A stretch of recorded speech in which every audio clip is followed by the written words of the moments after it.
Poor Maid marries a 61-year-old millionaire.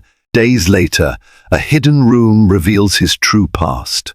In the rolling hills of Sussex, in a village so quaint it could be pulled from the pages of a storybook, lived Rosalie Clark, a maid of modest means but immeasurable warmth of heart. The villagers knew her for her gentle nature and tireless dedication to her duties, while she harbored quiet dreams of a life unbound by her humble station.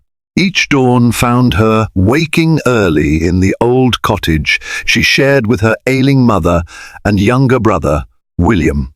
By day, she tended to the tasks demanded by the grand estate of the Parkers, polishing floors, dusting antiques, preparing rooms for the stream of guests who came and went in wealthy circles.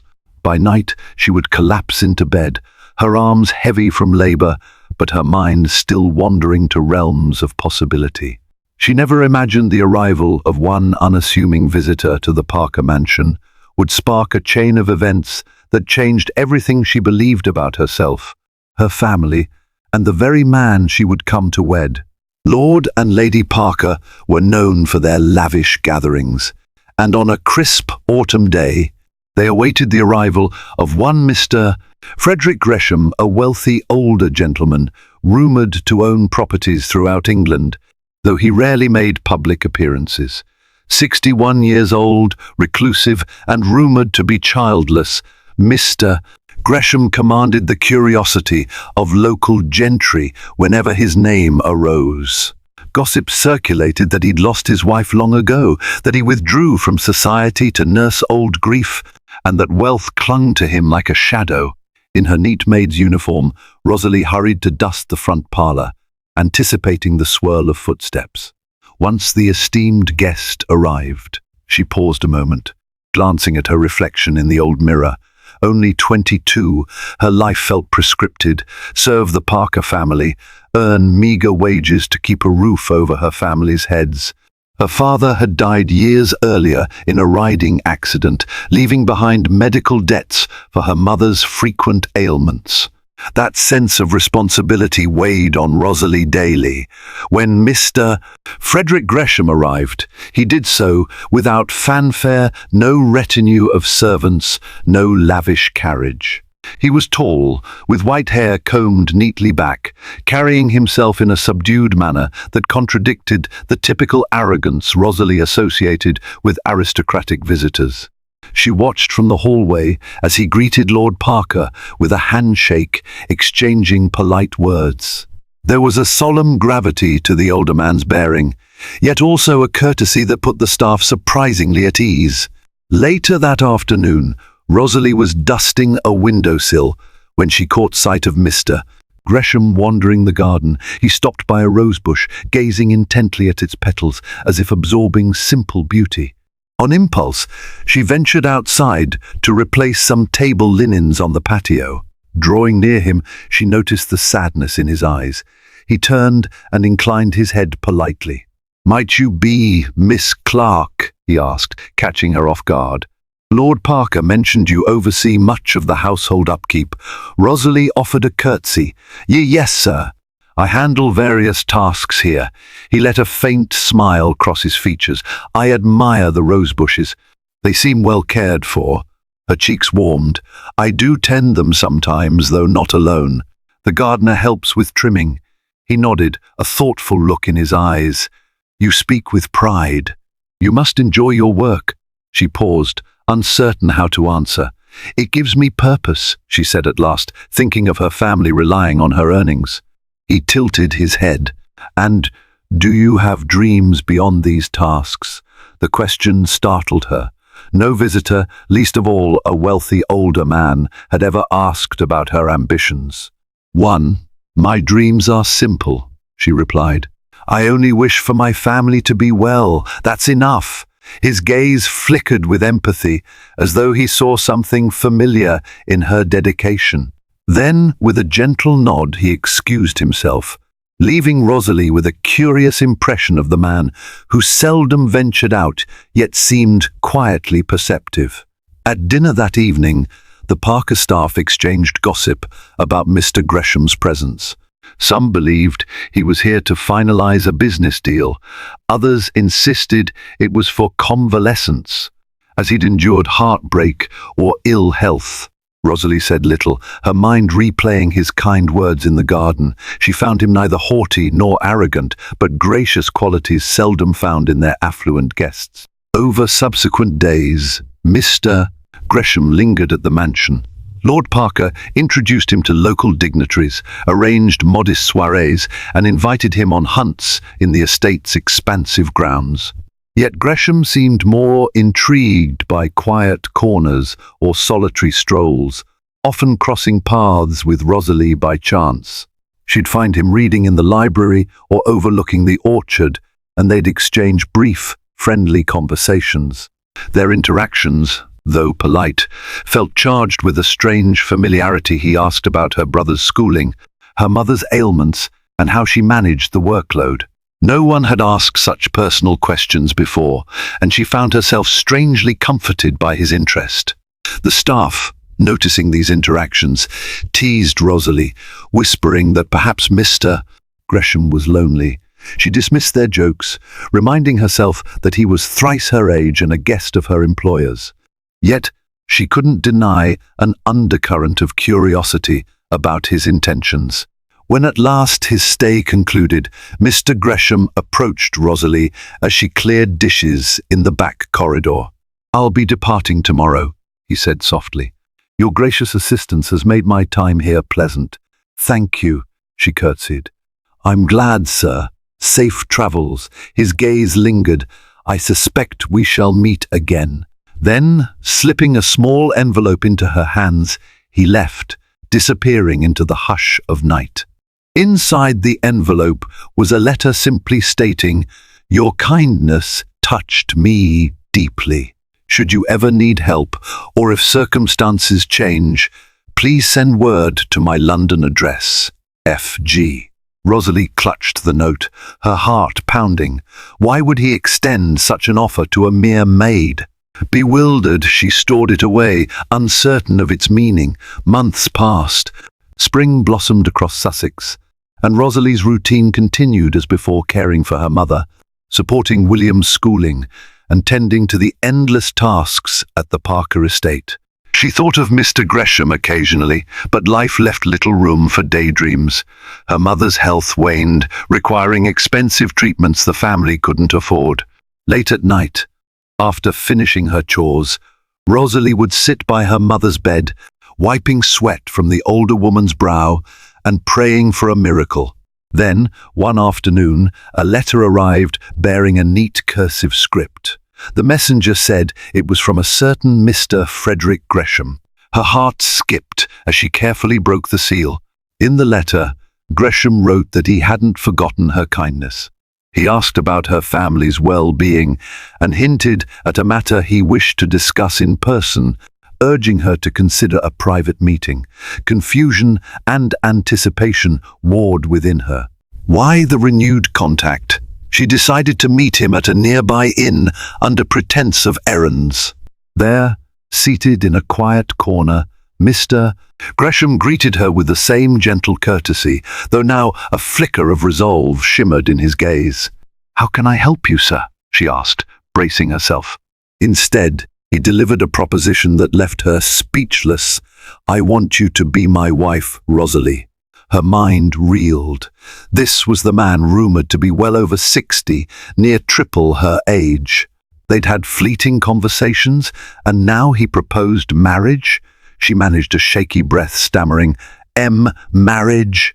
But I'm just a maid." He sighed, his expression earnest. "Perhaps it sounds sudden, but I've thought deeply about this. My life has been solitary for too long. I've grown to respect your spirit and kindness. I also know you bear burdens, your mother's failing health, the financial strain. If you marry me, I vow to provide whatever your family needs." Speechless, Rosalie's thoughts churned. She scarcely knew him, save for the fleeting glimpses of a gentle soul, the age gap, the looming sense of disparity. Yet he offered a lifeline. For her mother's sake, for William's future, how could she ignore it? Reading her turmoil, Mr. Gresham's voice softened. "I don't ask lightly. I understand the unusual nature of this proposal. But you have my promise, no hidden motives, no demands you can't accept. I ask only for companionship, a chance at a second chapter in my life. If you decline, I'll honor your decision without resentment."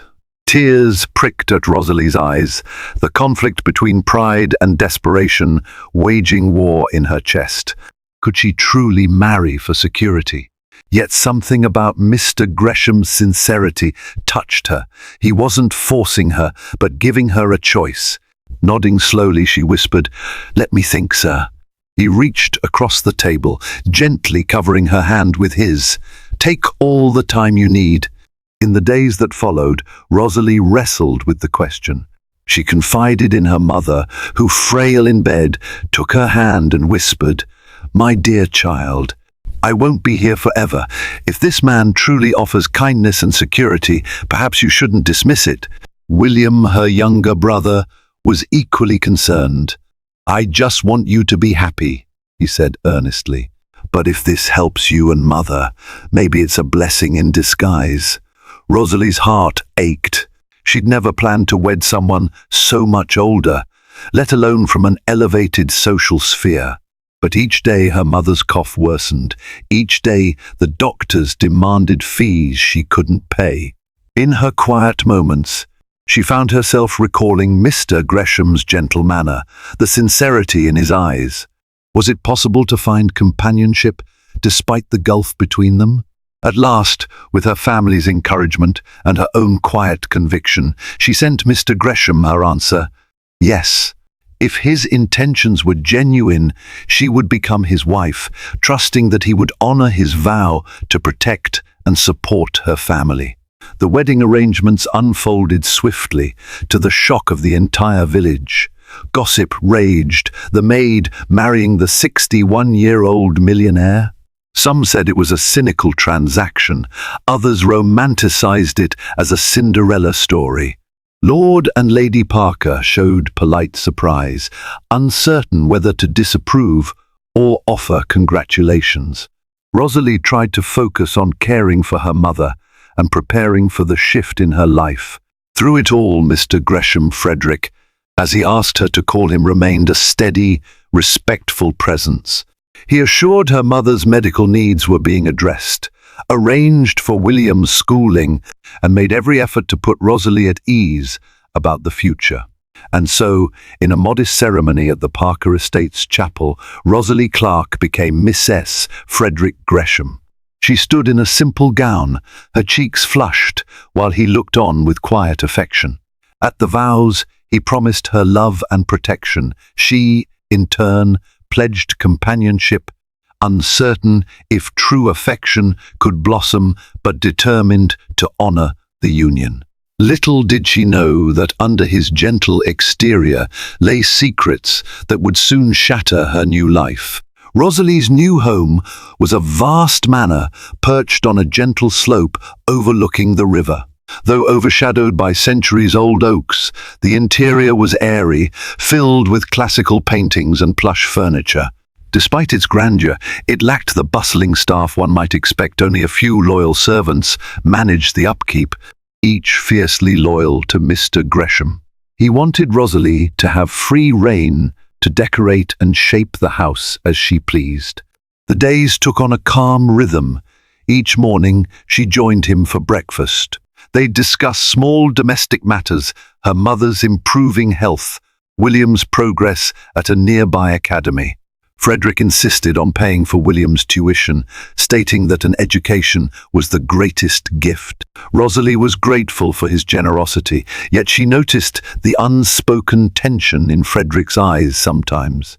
At night, they'd read together by lamplight or stroll the gardens, exchanging stories of their pasts, hers of a humble childhood, his of solitary wanderings after losing his wife. Yet even in these moments of closeness, she sensed an invisible barrier, as though he was haunted by a secret he couldn't bring himself to share. One late evening, as Rosalie wandered the manor's corridors, she discovered a locked door near the end of a seldom-used hallway. Curiosity pricked at her. She had explored most of the house, but this door remained stubbornly closed. When she gently tried the knob, she found it didn't budge. She filed the detail away, thinking perhaps it was a storage room or a workshop, but as days passed, she couldn't shake the urge to know what lay behind it. As autumn advanced, rumors began swirling in the village. A traveling merchant claimed to recognize Mr. Gresham from years prior, but under a different name. Another villager swore he saw suspicious men prowling the manor grounds at night. Rosalie dismissed such talk at first, thinking them baseless gossip, but then an incident occurred that rattled her. Returning from a trip to the apothecary for her mother's medicine, she noticed footprints in the manor's garden, large prints that led to a side door rarely used, ending near a window. Inside, she found Frederick looking shaken, glancing at the corridor that led to the locked door. "Is everything all right?" she asked, worry creeping into her voice. He gave a dismissive nod. "Just a trespasser, perhaps. I'll speak to the staff about security." But his tension lingered, fueling her suspicions. She remembered the locked door, the footprints, the visitors' hushed warnings. Could Frederick be in danger? Or was something else going on? That night, as thunder rumbled outside, Rosalie found Frederick pacing the library. Approaching him, she gently took his hand. "Frederick, please tell me what's weighing on you. We share this life now. I want to help." His expression softened but remained guarded. "I promise, there's nothing that needs worry. Trust me." She yearned to believe him, yet the seeds of doubt had taken root. Before she could press further, he kissed her forehead, murmuring that he was tired and needed rest. Unable to shake her unease, Rosalie resolved to investigate the locked door. She understood that if Frederick was concealing something, it might be behind it. One afternoon, when Frederick was away handling estate business, she searched the manor for keys. Eventually, in the back of a desk drawer, she found a small brass key, labeled simply D. Her heart thudded as she slipped down the corridor. Trembling, she inserted the key, feeling both guilt and determination. The lock clicked. She pushed the door open, revealing a dim room stacked with crates, dusty books, and battered trunks. At first glance, it seemed like storage, but as she moved deeper, her foot caught the edge of a trunk, partially slid open. Inside lay documents bearing official seals, letters referencing crown secrets, and a name repeated across multiple pages, Caldwell. Picking up a letter, she skimmed the lines. It spoke of bribery, forged contracts, a network of influential figures controlling trade routes in secret. Another paper hinted at threats against a certain Gresham, accusing him of double-crossing. The final lines read like a hush-hush indictment. Horrified, she realized Frederick had knowledge implicating powerful people in corruption. And from the date, these documents spanned over a decade, possibly pointing to why he lived in isolation. In her shock, she also found a small portrait hidden in a crate. It depicted a woman with gentle eyes, the name Estelle written on the back. The year indicated it was from 15 years prior. Could she have been Frederick's late wife? As Rosalie processed all this, footsteps sounded outside. She froze. The door opened to reveal Frederick, his gaze sweeping the room. Betrayal and anger flashed across his features. "You found this," he said quietly, stepping forward. She set the letter aside, voice shaking. "I had to know. What is all this? These documents? They're evidence of something dangerous." He sighed heavily, seeming both furious and resigned. "I never wanted you to see this," he admitted. "It's part of a past I tried to bury." She squared her shoulders. "Why hide it from me? Am I not your wife? Don't I deserve the truth?" He closed his eyes, expression tormented. "Yes, but I feared losing you if you learned of my involvement. This goes beyond me, Rosalie. Powerful men are implicated in these documents. I once believed exposing them was just, but they retaliated viciously, threatening my life. I fled, changed my name, tried to vanish. Marrying you was an attempt at normalcy, but secrets can't remain buried forever.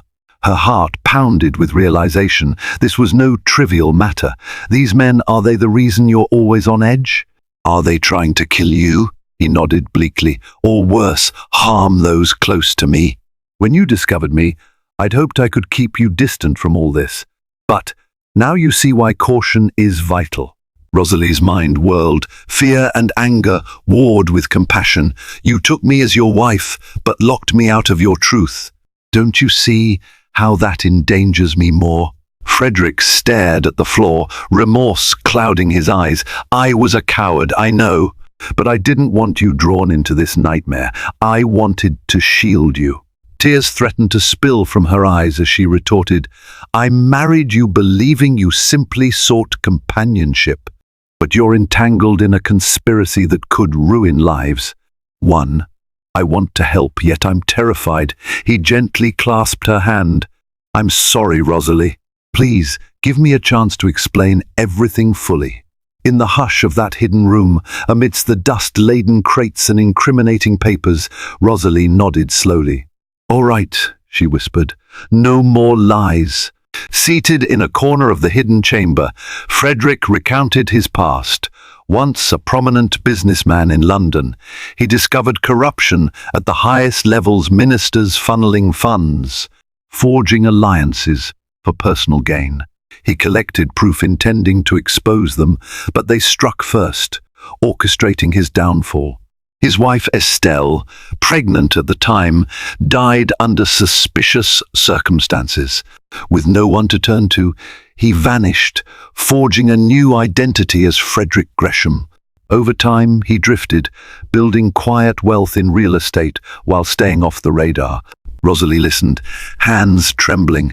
And you never told a soul? He shook his head. The few who knew died or disappeared. I locked away these documents, planning one day to bring them to light. Then I met you, thought maybe I could live peacefully, but they must have tracked me down. I saw suspicious men near the manor, got those threatening letters. That's why I was always on edge. Now that you've found this, you're at risk too. A wave of dread washed over her.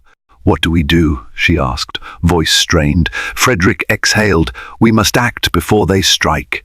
I must contact the right people, an honest judge, or a certain official who can protect us if I testify. Hiding again is no longer an option. Rosalie nodded, heart pounding. Then we do it together. He looked at her in awe, tears in his eyes. You'd stand by me despite everything? She gently touched his cheek. I vowed to be your wife in all circumstances. This doesn't change that. But promise me no more secrets.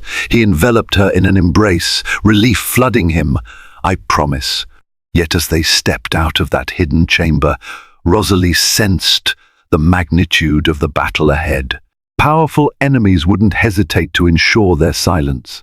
Life had become a far cry from her days as a simple maid, yet she found a surprising strength within her, fueled by love and justice.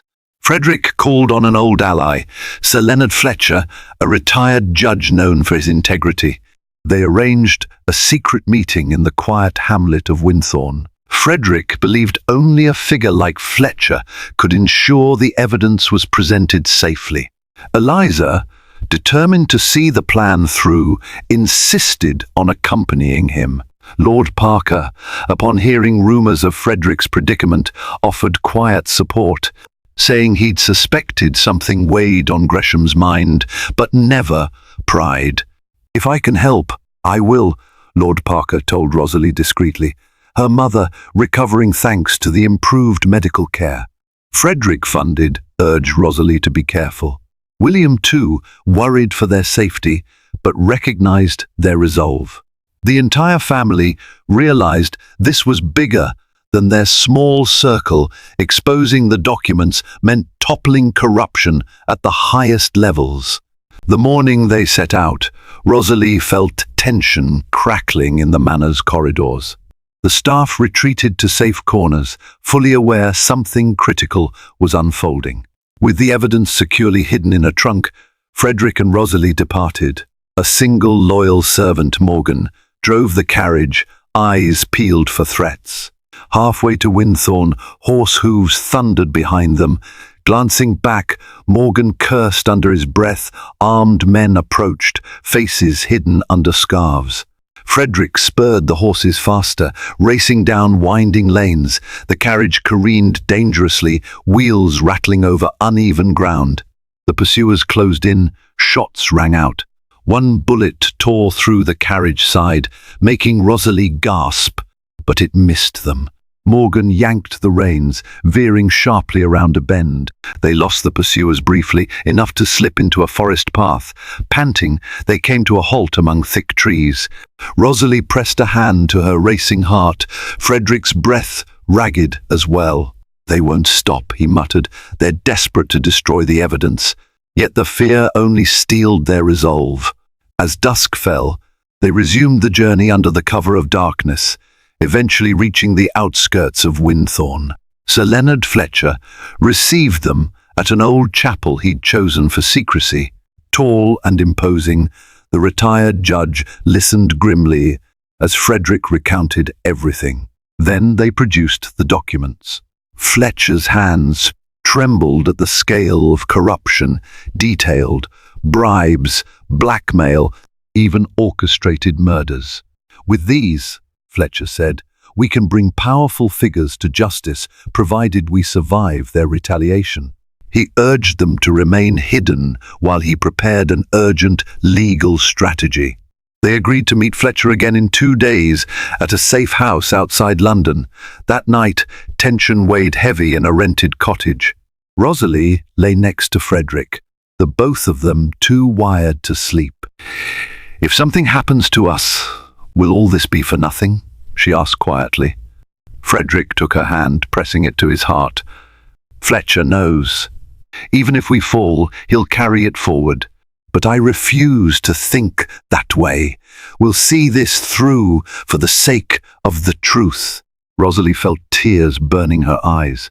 "When I was a maid dusting corridors, I never imagined I'd be caught in a battle of corruption. All I wanted was to save my family." He kissed her forehead softly. "And now your courage might help save countless others from tyranny. We face it together." The following day, en route to the rendezvous, Frederick, Rosalie and Morgan were once more pursued, this time in a narrow pass outside London. Their enemies, numbering half a dozen, blocked the road. Morgan readied a pistol, Frederick doing the same. A tense standoff ensued. One masked figure shouted, "Hand over the documents!" Shots erupted. Frederick and Morgan fired back, forcing the attackers into disarray. Rosalie crouched, praying for a chance to flee. Then, out of nowhere, Sir Leonard Fletcher appeared with local constables, having anticipated the ambush. Caught between crossfire, the assailants had no choice but to surrender or scatter. One was captured, unmasked, revealed as a high-ranking official's henchman. Fletcher quickly ushered Frederick and Rosalie away.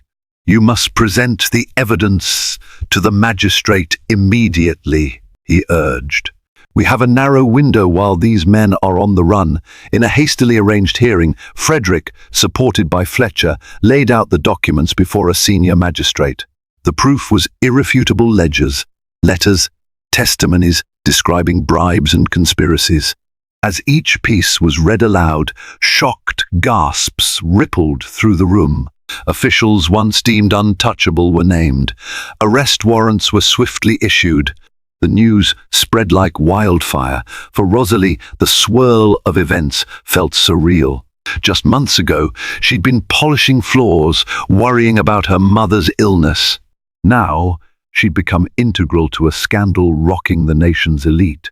Frederick, though visibly exhausted, stood tall as he provided details of how he'd originally gathered the evidence and how threats on his life forced him into hiding.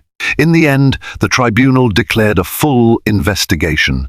Several powerful figures were detained. Fletcher personally escorted Frederick and Rosalie out of the courthouse, relief mingling with lingering caution. They'll still have allies, Fletcher warned, but with the public now aware, it's far harder for them to strike unseen. They've lost the advantage. Despite residual threats, Frederick's unwavering stance, combined with the unstoppable momentum of truth, left their enemies scattered or behind bars. Over the following weeks, more arrests followed. The monarchy distanced itself from the scandal, praising those who exposed the corruption. Citizens, outraged by the revelations, championed Frederick as a symbol of courage. Some hailed Rosalie as the devoted wife who stood by him. Eventually, they returned to the quiet embrace of their Sussex manor. Rosalie's mother, now stable in health, welcomed them with tears of joy. William, too, was proud of his sister's role in such a monumental cause. Rumours of Frederick's age difference and his earlier secret identity paled beside the monumental truth they uncovered. The couple's improbable union now seemed almost fated. In the manor's once hidden room, Frederick and Rosalie carefully reboxed the remaining letters and artifacts. "No more secrets," she said, smiling as they closed the trunk. "We've left the darkness behind." Frederick kissed her hand. "All that remains is for us to truly begin our life together." In the months that followed, the headlines faded. Trials commenced, ensuring the conspirators faced justice. Fletcher remained a steadfast ally, and new reforms sprang up in the government to prevent such deep-rooted corruption from festering again. Edward's name was cleared, his integrity recognized. Yet he and Rosalie wanted no further limelight. They focused on rebuilding a peaceful life, cherishing time with family, and investing in community projects to uplift those of modest means. After all, Rosalie remembered her own struggles vividly. Their marriage, once viewed with cynicism, blossomed into a genuine partnership. The age gap that had initially raised eyebrows now felt inconsequential against the bond forged by adversity. Days were filled with simpler joys, Frederick tutoring William in historical tales, Rosalie filling the manor's once lifeless halls with fresh flowers and warm laughter. Evenings found them strolling hand in hand by the estate's serene pond, reflecting on the unlikely path that brought them together. One autumn day, as golden leaves floated on a breeze, they stood in the old orchard. Rosalie gazed at Frederick, lines of relief and contentment etched on his kind face. He gently squeezed her hand. "I was a lonely man with a buried past. You, a determined maid with a heart that never gave up. Without you, I'd still be hiding. Thank you." Tears glistened in her eyes as she replied, "And I thought I'd never know security or see beyond a life of endless chores. You gave me that chance. We found each other for a reason." They leaned in, sharing a tender kiss under branches laden with ripe apples. In that moment, all the secrets, fears, and battles they had weathered seemed to fade, replaced by the promise of a future built on mutual trust. Final reflection: Rosalie Clark, once a humble maid, married a 61-year-old millionaire. She scarcely knew but discovered in him a man fighting formidable enemies for the sake of justice. Through perilous revelations and unwavering courage, they exposed corruption, safeguarded countless lives, and proved that true partnership can bridge any divide. Their story, whispered across parlor rooms and retold in the village, serves as a testament to love that transcends societal barriers and to the transformative power of truth. So ended the saga of Rosalie and Frederick Gresham, once strangers bound by an unlikely union, now a couple whose bond had been tempered by trials. Their life was not the fairy tale the rumor mill once spun. It was far richer, shaped by the conviction that light would always triumph over darkness, if only one dared to open the locked doors to secret rooms and face what lay within. If you found hope or inspiration in this story of hidden truths and unbreakable devotion, don't forget to like, share, and subscribe. Join us again for more tales that reveal the strength of love, even in the face of the fiercest storms.